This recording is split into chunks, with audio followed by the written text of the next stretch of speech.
코로나로 인한 우리가 어려움의 시기를 지나면서 시작한 것이 올해 2023년 새해를 맞이하면서 시작할 때, 올 한 해는 늘 맞이하는 또 새해지만 정말 새롭게 의미를 심으면서 우리가 이 새해를 맞이했으면 좋겠다, 그런 취지로 우리가 말씀을 나눴었습니다.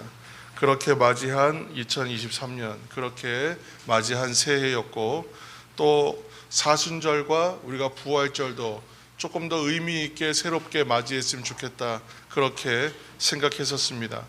그렇게 맞이한 올해 또 하나님 은혜로 우리가 또 전교인 야유회도 좀 멀리 다녀오고, 또 지난 주일에는 성령 강림 주일을 맞이하고, 또 오늘은 이제 사랑 담은 교회 창립을 기념하는 7번째를 기념하는 그러한 주일로 맞이했습니다.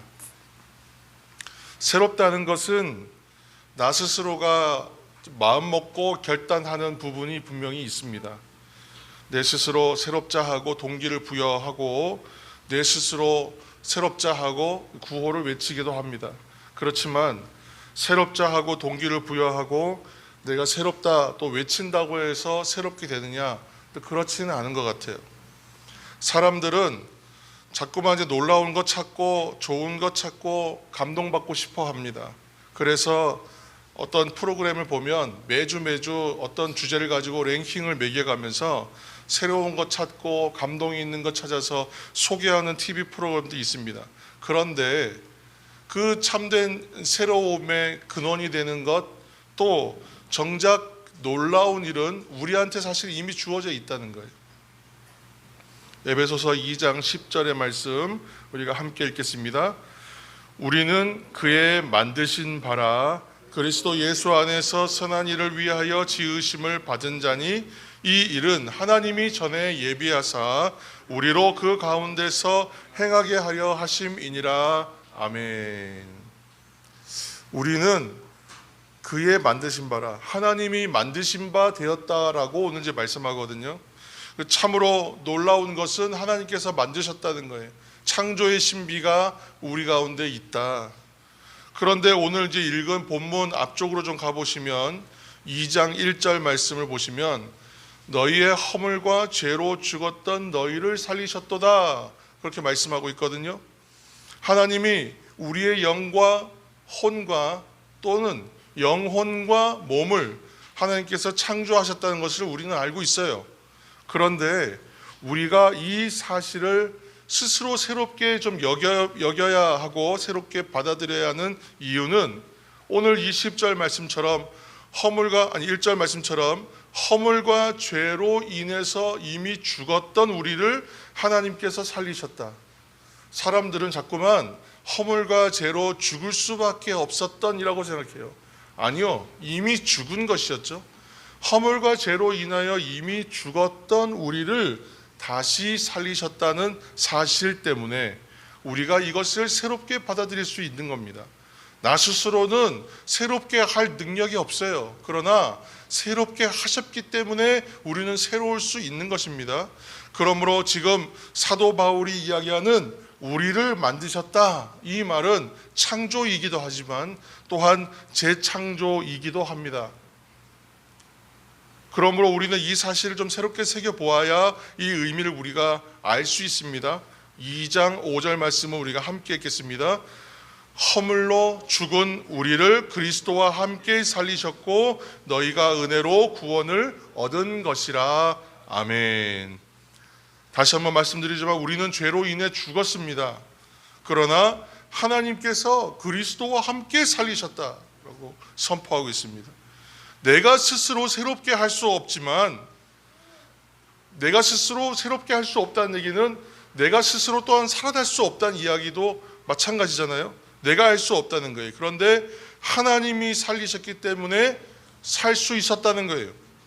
그렇게 우리는 생명을 받고 생명을 누릴 수 있는 것입니다. 이 말씀은 우리가 받은 생명, 이때의 생명은 처음의 생명이라는 의미도 있지만 다시 살리셨다라는 말은 구원을 의미해요. 그래서 우리가 구원이라는 것을 생명이라는 것과 같은 말로 우리는 취급하고 있는 것입니다. 그래서 이 구원은, 이 생명은 전적인 하나님의 은총이요 은혜이다. 사랑하는 성도 여러분, 우리는 하나님의 은혜로 구원받았습니다. 할렐루야, 아멘. 바울은 이러한 이야기 끝에 이런 말을 붙였어요. 우리는 그가 만드신 바라. 이 말을 붙이고 있습니다. 그러니까 재창조, 구원, 하나님께서 우리를 다시 새롭게 하셨다, 새롭게 지으셨다는 거예요. 그러므로 기억하시길 바랍니다. 우리가 받은 구원은 하나님께서 우리를 새롭게 하시는 재창조의 의미가 있고 또한 새로운 창조이다. 늘 하나님께서 이렇게 하셨다는 것을 기억해야 합니다. 이 일이 얼마나 새로운 일인가. 우리는 좀 기발한 거, 좀 특별한 거, 남들이 못한 생각 꺼내면 야, 굉장히 창조적이다 이런 말 쓰잖아요. 그러니까 새롭다는 것의 의미에는 창조라는 의미가 담겨 있다는 걸 세상 사람들도 은연중에 알아요. 그것이 어떤 의미인지를.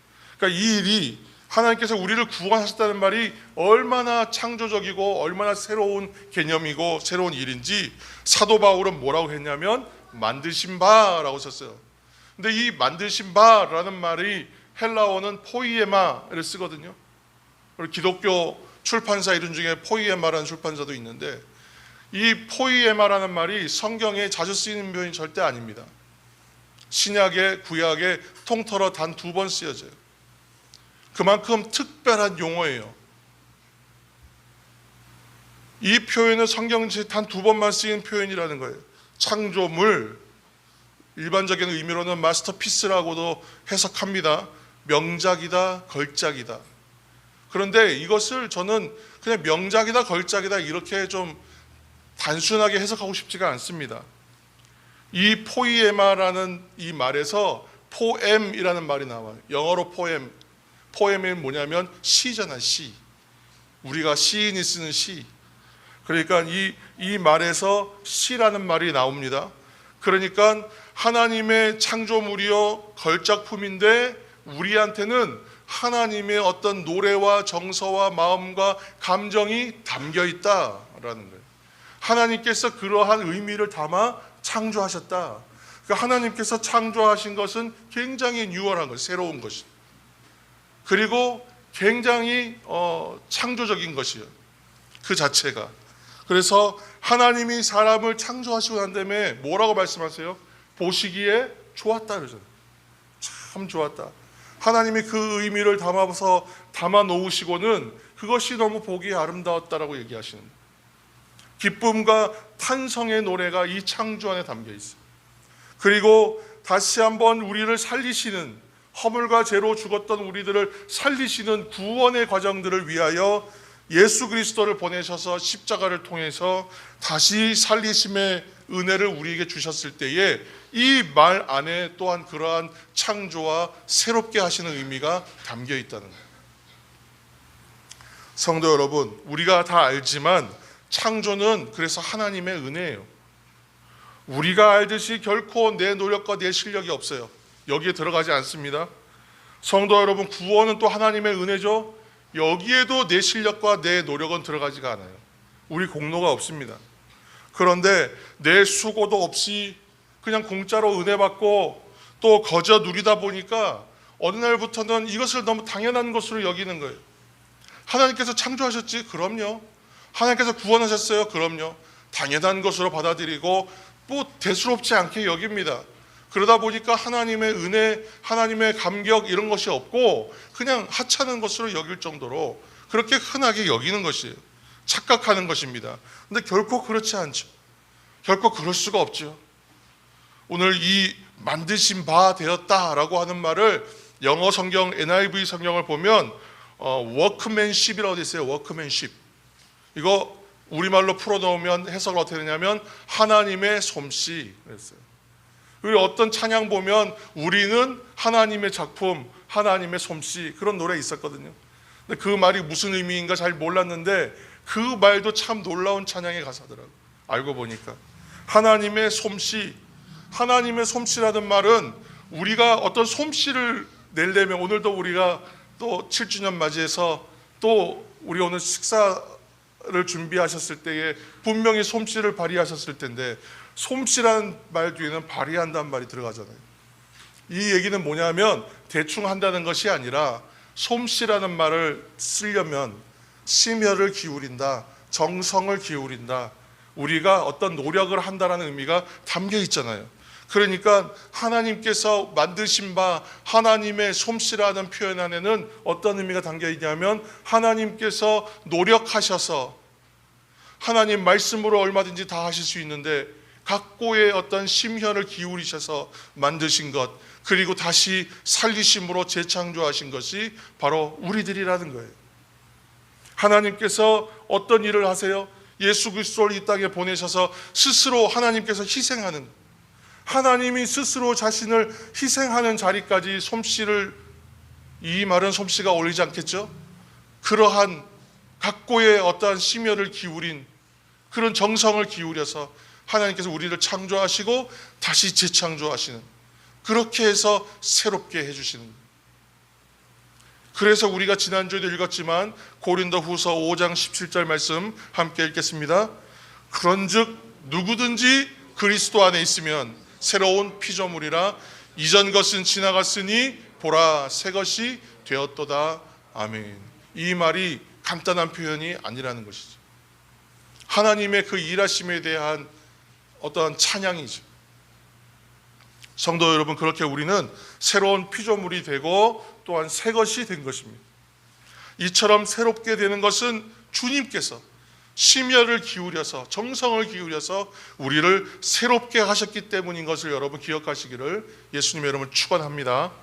그렇게 성도된 사람들이 모여서 이룬 것이 교회입니다. 오늘 우리는 사랑담원교회 창립 7번째 해를 기념하는 이 자리에 함께 모여 있습니다. 신약 성경에서 교회를 뜻하는 단어는 헬라어 에클레시아, 이 말은 부름받은 사람들, 부름받은 사람이란 뜻입니다. 또 다른 단어도 있거든요. 헬라어 큐리아콘, 큐리아콘이라는 단어는 주님께 속한 자라는 뜻이에요. 그러니까 교회는 주님으로부터 주님께서 불러서 주님의 부름을 받은 성도들, 또 그렇게 되어 주님께 소속된 사람들, 그 사람들의 모임을 교회라고 하는 거예요. 이 모임으로서의 교회는 오순절 성령 강림절 성령 충만함으로 인하여 시작되었다고 우리가 함께 나눴습니다. 그렇습니다. 성령의 충만함으로 인하여 교회는 시작되었어요. 그런데 교회를 향한 약속은 이미 있었죠. 하나님께서 이렇게 교회를 세우시겠다, 이러한 고백 위에 교회를 주시겠다라고 이미 약속을 하셨습니다. 교회가 이루어지는 일은 우리가 잘 아는 한 장면에서 시작되죠. 바로 예수님과 제자들과의 대화, 특히 베드로와의 대화 속에서 우리가 발견합니다. 마태복음 16장에 이 사실을 기록하고 있어요. 예수께서 제자들에게 사람들이 예수님에 대하여 어떻게 생각하는지 물어보셨어요. 그러니까 제자들이 대답하기를 누구는 세례 요한이라 하고, 누구는 예레미야라고 하고, 또 누구는 엘리야 같다라고 합니다. 선지자 중에 한 사람과 같다, 이렇게 말합니다. 세간의 평가들을 들으셨어요. 그리고 나서 예수님께 다시 물어보세요. 제자들에게 그렇다면 이르시되 너희는 나를 누구라 하느냐, 이렇게 물어보셨어요.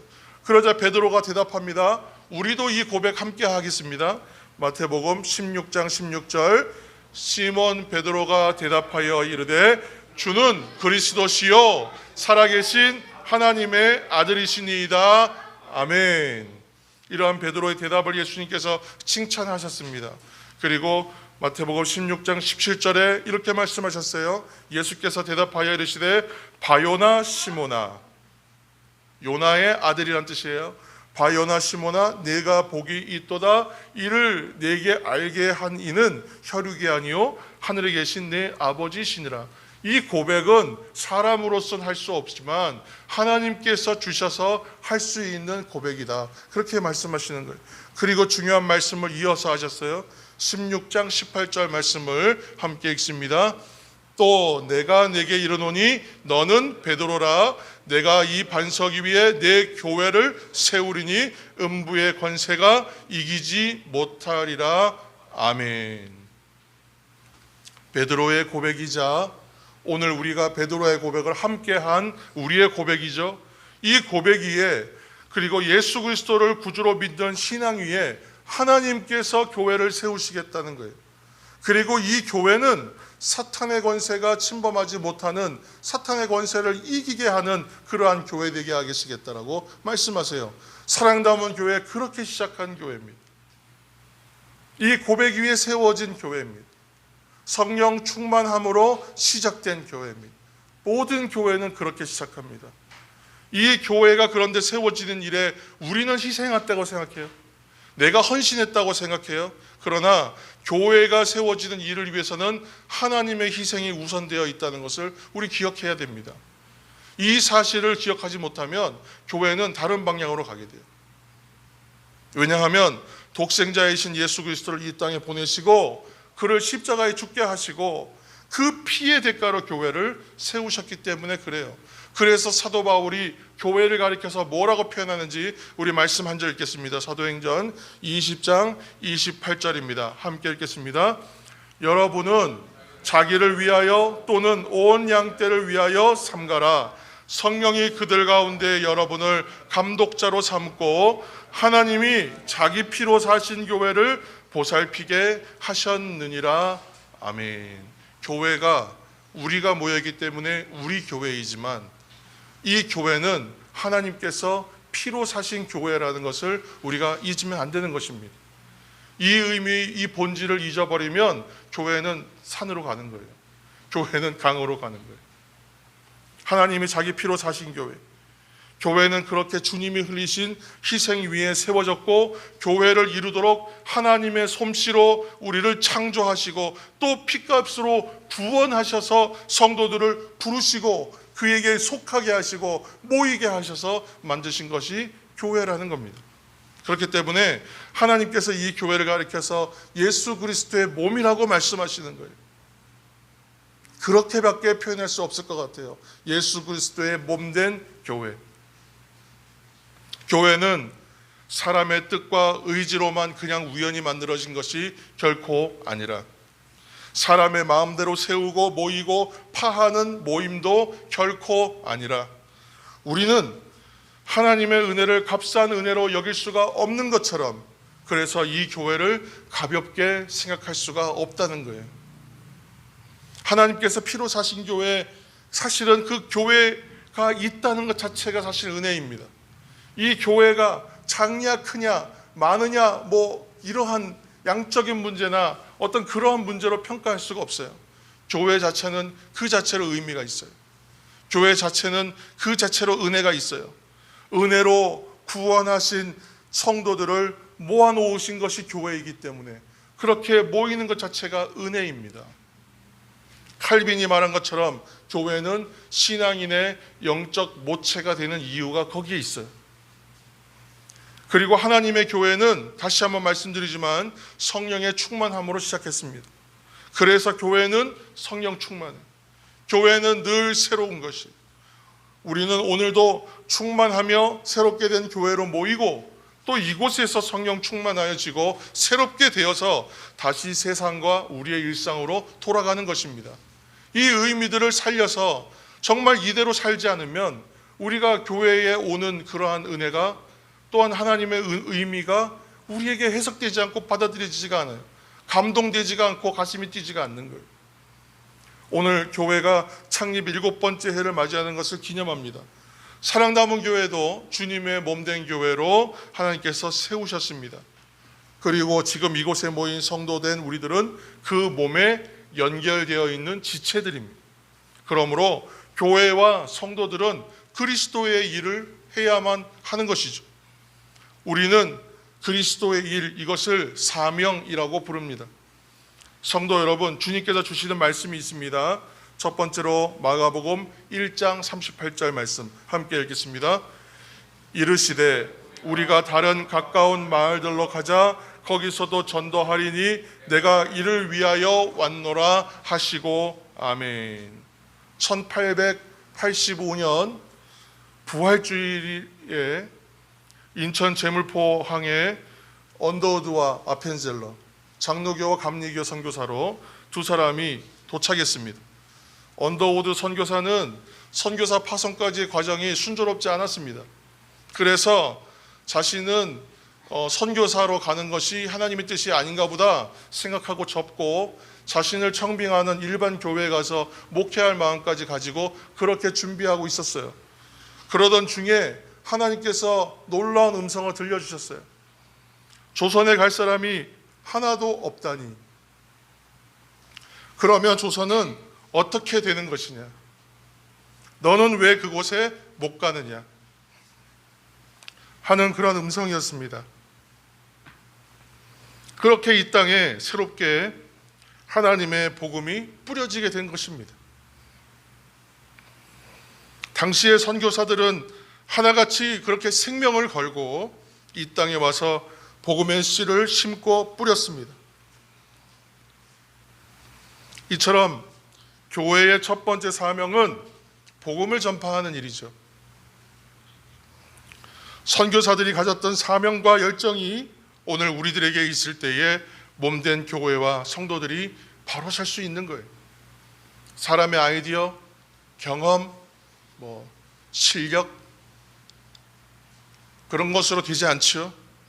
둘째로 우리 마가복음 10장 45절 말씀 함께 읽겠습니다. 10장 45절입니다. 인자에 온 것은 섬김을 받으려 함이 아니라 도리어 섬기려 하고 자기 목숨을 많은 사람의 대속물로 주려 함이니라. 아멘. 이 말씀처럼 전하기 위해서 주님께서 오시지만 또한 주님께서 오시는 이유는 섬기기 위해서 오신다라고 말씀하세요. 섬긴다는 것을 간단하게 얘기하면 나보다 남을 더 위한다, 나보다 다른 사람을 더 사랑하는 것을 섬긴다라고 말할 수 있습니다.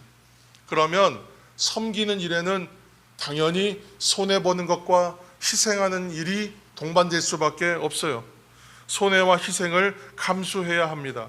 우리가 이미 잘 알고 있는 것처럼 우리 교회가 잘하고 있는 일이 있습니다. 또 상대적으로 우리가 약한 부분도 있습니다.